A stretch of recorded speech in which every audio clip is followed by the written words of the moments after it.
So what is that input that you give to develop yourself daily, like gymming, reading? What develops you more? Apart from the, apart In from short, the what makes you Shah Rukh Khan? today, what is? Basically, you're asking me what am I smoking, yeah? No, to be honest, yeah, I've been doing this nearly half my life. Before that, I was training to be an actor in theatre. And thank you so much for your kind words to even mention my name in the same breath as the legends you did, Dilip Saab and Amit ji. I'm a big fan too. I wanted to be a film actor or part of films because of them. We all are. I think most of our people in our generation were. And what one does is one honestly believes, after having worked so many years in films, that these matter, film people matter, film stories matter, the award functions matter. And more than that, the people who are watching films matter. And as soon as you wake up in the morning, have respect for it, not look down upon any of these things. That, oh, the audience is silly, they didn't understand my film. Yes, they understand my film completely. Every film they understand. Whenever a film does well, they appreciate it completely. As soon as you have respect for the work that you're doing and believe that what you're getting up to do matters, I think answering something or being a part of it comes automatically. You don't have to prepare it. I don't think I have any, I'm a very shy person personally. I don't have any sense of extra confidence. I take, most of the people who work backstage with me behind scenes would tell you, someone like Sharma, I don't have that kind of confidence. But I believe that making films in India and wanting to take it international matters, because that's who I am because of. And the people matter who made me and made the whole film industry. So whenever something is asked, you take that with that earnestness. You add humor only if you don't know what to answer. But otherwise, that's all it takes to be, I guess, though I'd like to add, many a times I'm not very proper on stage either. So it's not that I get it right always. When I'm doing a show, yes, I prepare a lot for it. You're always perfect. Thank you. I'm glad I can. I'm looking all right? Okay. So, I have two emotions running through my head as I see all of you here. For some of you, I feel I'm a little jealous of some of you. And the others, I feel really bad for. So I'll explain it to you. I was told that all of you sometimes even pay a fee and come to this amazing global business summit. So half of you are doing this out of duty, your corporate duty. Take a favor from ET or give a favor back to ET. लगता होगा कोई boring speech होगी यहाँ पे, number crunching, mind-numbing statistics, ये business की speech सुबह सुबह. So I'm very envious of you because all of you are here and say, this handsome hunk Shah Rukh Khan has walked in, कुछ entertainment तो हो जाएगा. Then I feel bad for the others who are seriously here for business. That gentleman with the red tie, he's looking very, very serious. यार ये business के लिए. So I just want to tell you, just because I look good in a suit does not make me a businessman at all. I don't know anything about business. I've not been to Wharton. I've not been to the Harvard. I've none of the things, the trappings of being a businessman I have. My father did not leave me a lucrative bicycle business, which I've grown into a big automobile industry. Actually, I hold this against my dad. He didn't give me anything. He was 6'2", he didn't give me the height either. So, now that we are here, you might as well listen to me. Even the guys who are going to feel bad that I'm not going to talk about business. It may be irrelevant. It may be a little silly also. It may also make no sense. But don't worry, in the last few years, we've been made to understand by media houses, just like Times of India, that however irrelevant, silly or nonsensical stuff is being said, still the nation wants to know. Yeah. I'm sorry. Vineet, yeah, sorry. Is this tagline still yours or the other gentleman took it away to the... I get very scared now coming into media places. पता नहीं उन्होंने इनको सू कर दिया, फिर copyright act के तहत उन्होंने मुझे सू कर दिया, फिर किसी ने आरटीआई कर दी, फिर मेरे अगेंस्ट पीआईएल हो गया, और फिर इकोनॉमिक टाइम्स की हेडलाइन पे आएगा, अटैच कर लो, अटैच कर लो, अटैच कर लो. So that's out of the police for 24 hours. ET and everybody. Like I was saying, I really don't have much to say, so I'm just going to keep on faffing around like this. I'm the break between the serious business talks that you're going to hear. I came only to take a picture with the Honorable Prime Minister last night. Really. मैंने दीपक लांबा को बोला खिंचवा दो, photo भी अच्छी नहीं आई मेरी. But now that I'm here, let me just tell you, I am 26 years old. That came out wrong. I'm 26 years old in the film industry, so which is half my lifetime, really. From here on, I am going to spend more time in the world of cinema than in the world outside of it, honestly, because I do work 16 hours a day on the film sets. And keeping pace with this momentous realization, in November, when I turned 52, I thought I should do away with the tag of being a superstar. Instead, I should work towards the tag of being a legend. Yeah. Really, you know, some of you, when you're laughing, you remind me of my children when they see my Instagram pictures. So please don't laugh. Really, I have, I'll explain this to you with all humility, that no megastar, worth his salt, egoistic like me, self-centered like me, will fade away into the past without trying to wedge his or her foot into the door to the future. So मेरा भी दिल ये है कि मैं future of cinema के अंदर रहूं, जैसे मैं पिछले 25 सालों से फिल्म इंडस्ट्री में काम कर रहा हूं. मैंने तो शुरुआत में ही कह दिया था, सारी ताकत, सारी दौलत, सारी फिल्म इंडस्ट्री पर हुकूमत, बस इतना सा ख्वाब है. So I really want to be a legend. So unfortunately, I don't know if you guys have ever Googled and found out, there are no articles or books on how to be a legend. So I rummaged through my personal library in my personal house of 15,000 books. I have, okay, I'm exaggerating a bit. The problem is if the number is not 11,400, it doesn't sound very big nowadays. My team gets very disturbed. I say all politically incorrect things. But I have about 400 books in my library. So I rummaged through my books and thought I'll find out the future of cinema and how I can be a part of it and become a legend. But instead of a book on this, I found a book which is about the history of humankind. It is a book called Sapiens. I don't know if you've heard about it. It's a book called Sapiens. It says a brief history of humankind. And going through the book, I realized the only reason Homo sapiens, that is us, the species of human beings, the only reason we have dominated the rest of the species is because of one thing. And you'll be surprised to know what that one thing is. The only reason all of us rule the world. Because we gossip. Genuinely. Because we all realize, Homo sapiens realize, that the spreading of ideas and then organizing themselves around those ideas, they've been doing it for years now. And they do this through storytelling. And then I realized, if Homo sapiens could do this, so could I, because I'm a sapien. According to some rumors 15 years ago, I'm a homo too.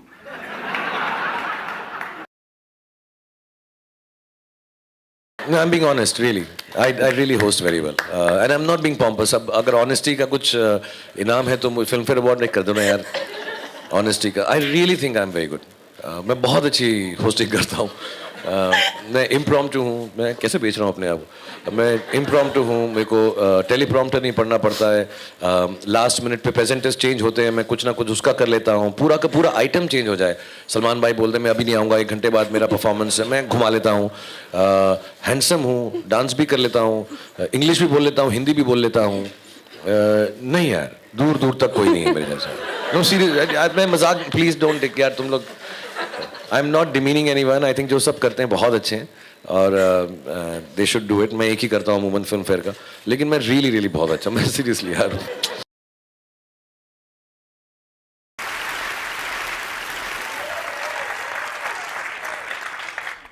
Namaskar. I'm a movie star. I'm 51 years of age, and I don't use Botox as yet. So I'm clean, but I do behave like you saw, like a 21-year-old in my movies. Yeah, I do that.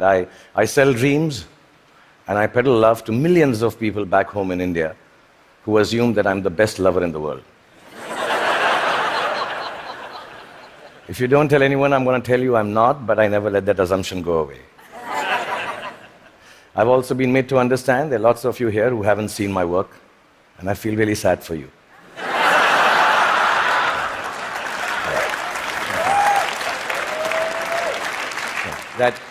That doesn't take away from the fact that I'm completely self-obsessed, as a movie star should be. And that's when my friends Chris and Juliet called me here to speak about the future you. Naturally, it follows I'm going to speak about the present me.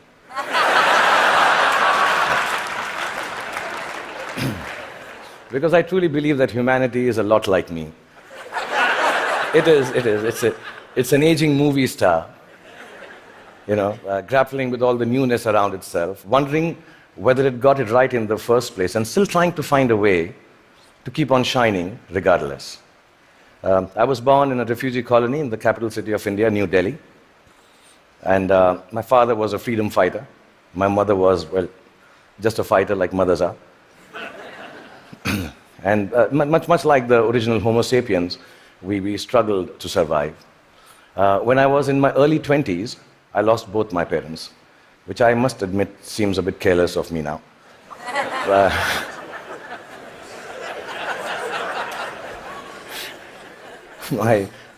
I do remember the night my father died, and I remember the driver of a neighbor who was driving us to the hospital. He mumbled something about dead people don't tip so well and walk away into the dark. And I was only 14 then, and I put my father's dead body in the back seat of the car. And my mother besides me, I started driving back from the hospital to the house. And in the middle of a quiet crying, my mother looked at me and she said, "Son, when did you learn to drive?" And I thought about it and realized, and I said to my mom, "Just now, Mom." I happened to even invent a new dance form, which I didn't realize, and it became a rage. So if it's all right, and you've seen a bit of me, so I'm quite shameless, I'll show you. It was called the lungi dance. So if it's all right with you, I'll just show you. I'm talented otherwise, yeah. So it went something like this.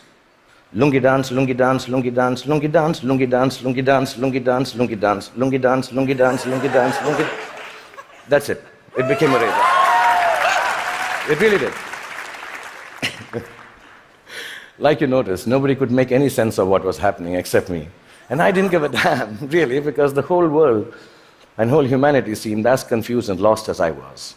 So you may use your power to build walls and keep people outside. Or you may use it to break barriers and welcome them in. You may use your faith to make people afraid and terrify them into submission. Or you can use it to give courage to people so they rise to the greatest heights of enlightenment. You can use your energy to build nuclear bombs and spread the darkness of destruction, or you can use it to spread the joy of light to millions. You may filthy up your oceans callously and cut down all the forests. You can destroy their ecology or tend to them with love and regenerate life from their waters and trees. You may land on Mars and build armed citadels, or you may look for life forms and species to learn from and respect. And you can use all the monies that we all have earned to wage futile wars and give guns in the hands of little children to kill each other with. Or you can use it to make more food to fill their stomachs with. When you get to be 50, as some of your parents are, none of the mothers, they all look 35. They're all looking extremely hot. Some of your parents are, and like I am, you will know that the bulk of your regrets are from not having done what you wish to do. So don't hold it against your over-diligent father who's telling you to study extra even post the exams. Your annoying mother who's still depressed that your handwriting is bad. You know, she doesn't understand. If it was bad 5 years ago, chances are that your handwriting is not going to improve for the rest of your life, ever. Ma'am, get that clear. It's not going to happen. But let me assure you, squiggles and ants and mosquitoes on paper won't kill your career. Any doctor here will tell you, indecipherable hieroglyphics may actually be a career booster. Don't be angry that your parents tell you that friend of yours is not good company, he is spoiling you. And please don't hold it against them when they tell you, he's a movie star's son, he'll become a hero, what about you? If you can manage not to take yourself too seriously, no matter how big a shot you become, or how lowly useless, trivial you feel, you will instantly disarm life's power to beat you down.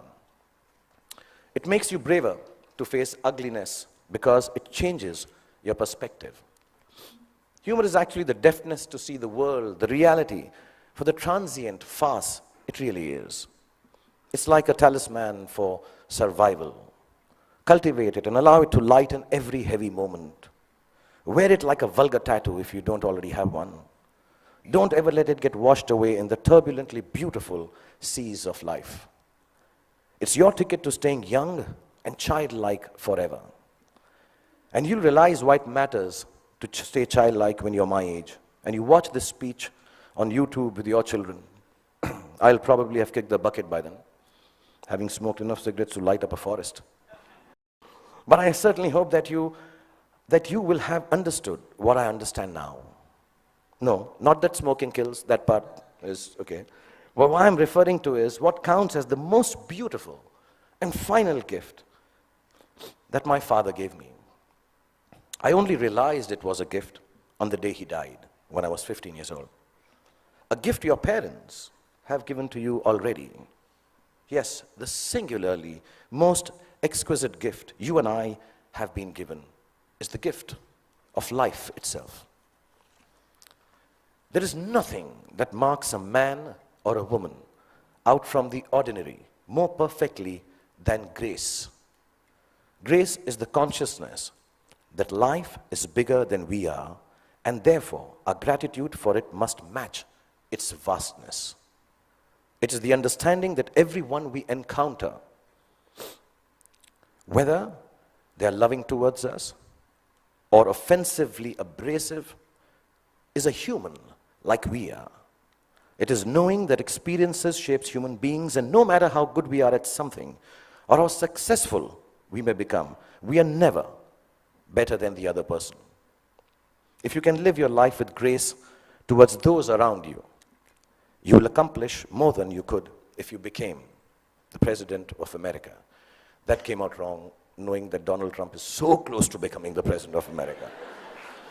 I didn't mean that. I'll rephrase that, guys. If you can live your life with grace towards those around you. Okay, actually, what the hell? Because I came here and told you a secret that I write rubbish poetry, I'm going to read out a poem and end this.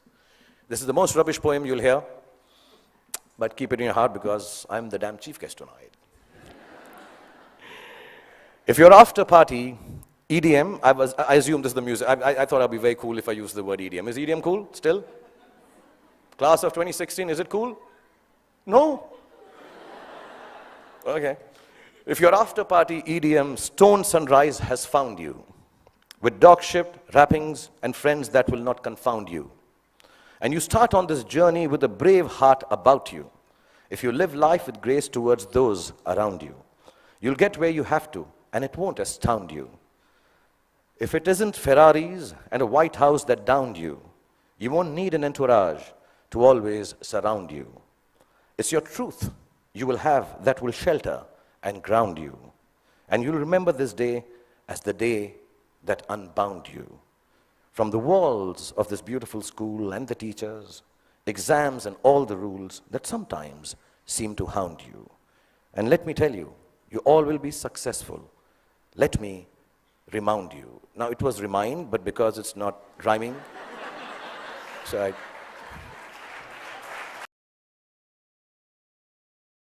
until I saw the alumni list. And my mind suddenly froze up, like the icebergs that I've been shooting in Iceland for my next film. Because I was thinking, what will I say to these wonderfully wise people? For a second, I even contemplated sending a stunt double. But then I read a joke about the wisdom of all of you amazing achievers from IIM. The joke made it clear to me that all of you are extremely wise, but your wisdom is of a different kind from us lesser mortals.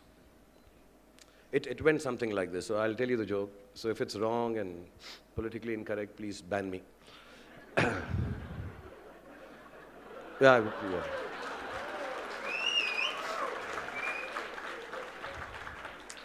So it was about a kid who claimed he was too good for the standard first or class 1 that he was in and should be promoted to the 4th standard. Seems all IIM guys feel like that about themselves.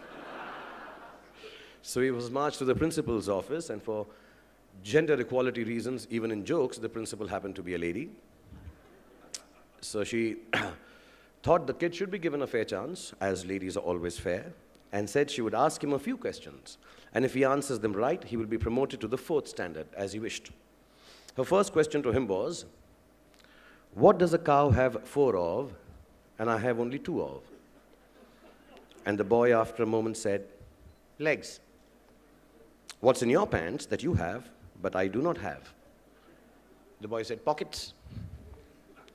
What does a lady do sitting down? A man does standing up, a dog does with his one leg raised, she asked. The boy said, shake hands. The final one was what starts with F and ends with K, obviously, and is a 4-letter word, and if you don't get it, you have to use your hand. And the boy confidently said, a fork. So the principal looks at the teacher and tells him, don't send him to the 4th standard, send him to the IM. He'll be a perfect fit there.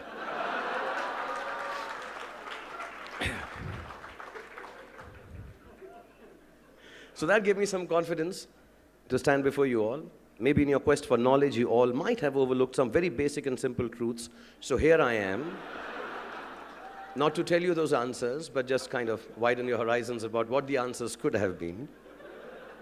So I want to clarify right at the beginning, I am no guru in creative leadership. Please bear me with some compassion, patience, and do excuse my humor. Kiran, you especially. I don't want you to be embarrassed that you called me here, okay? I always turn to when I'm faced with adversity. Being a public figure, most of my actions and intentions are questioned, reviewed, and sometimes loved, and sometimes even distorted. Ranging from praising my sexiness to questioning my sexuality. I get it all. But whenever I feel thwarted, I think of this song. The song is a very old one, so maybe most of you won't know. Or maybe if the alumni is really, really old, then you would all know. It's a song called Hum To Mohabbat Karega. I've only changed the words, so I'll sing it for you as badly as I can. हम तो act करेगा, दुनिया से नहीं डरेगा, चाहे ये ज़माना कहे, हमको दीवाना कहे, हम तो एक्ट करेगा. So please do act, take the action. Nothing is more important than that. And we were detained at the airport as always for an hour and a half, which was nice. Yeah, it always happens. It's nice. Whenever I start feeling too arrogant about myself, I always take a trip to America.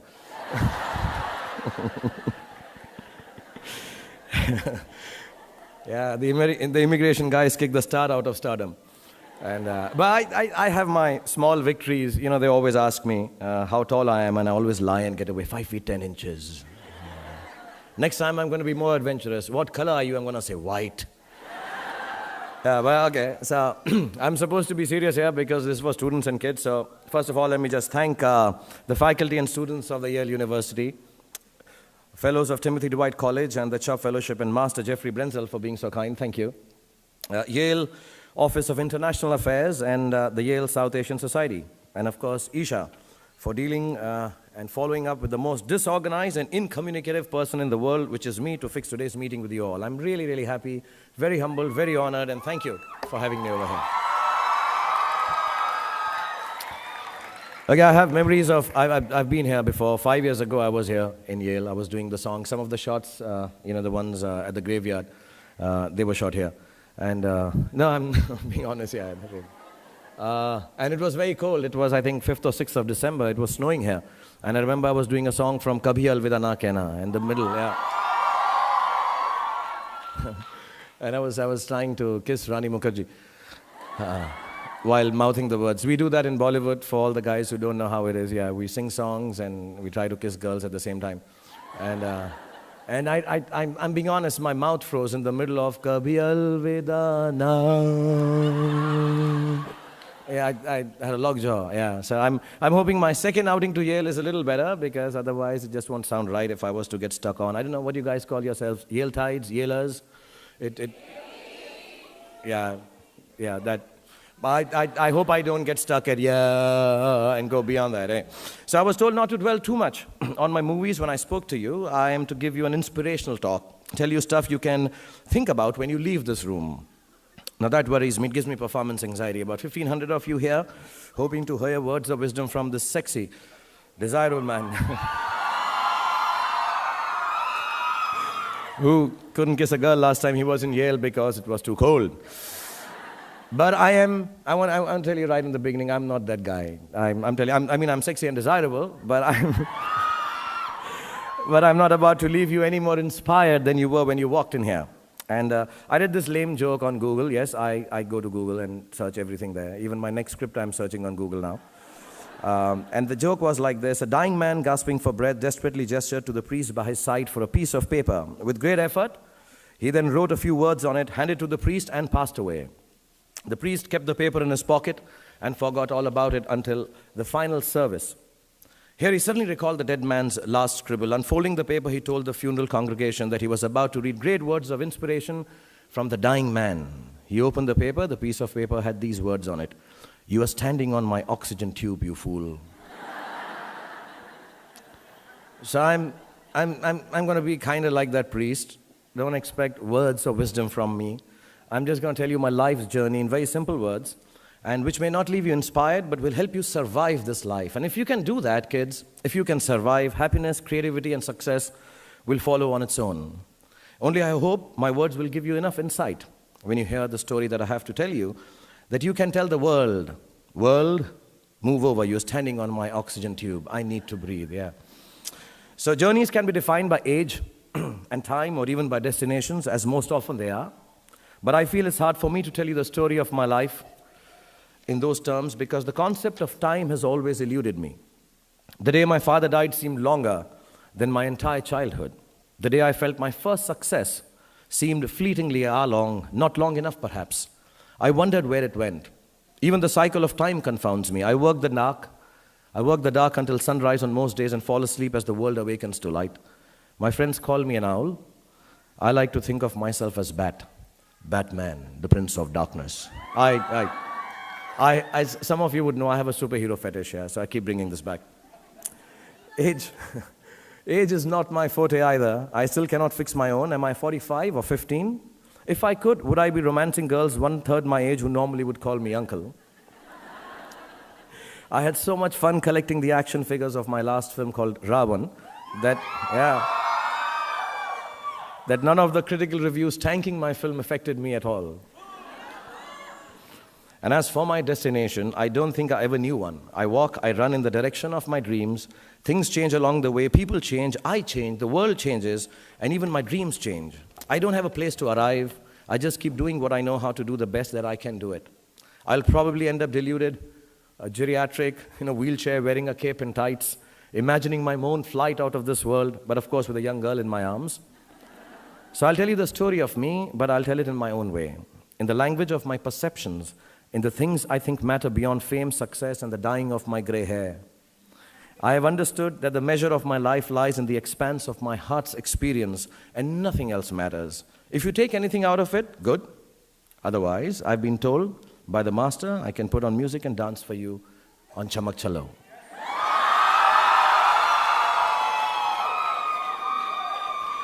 Okay, so first of all, yeah, we do that later. I know. People call me to these serious places and then say, "Oh, forget everything, just do the dance and go back home." Yeah. But I insist you listen to me, okay? Okay, I want to tell you, I have to tell you that I learned a few big words because I was coming to Yale, okay? Yeah, on Google, of course. And so the first one that I'm going to tell you about, so there are 3 things I want to tell you about this evening. The first one is I'm going to tell you to be a funambulist. Now, yeah, that's a big way, yeah? Impressed? Okay. So that means a tightrope walker. Because a lot of you people, actually all of you, are somehow are going to create things in your life. So a funambulist is like a tightrope walker, okay? So the first word I learned, please give me claps for this new word that I've taught Yale. Yeah.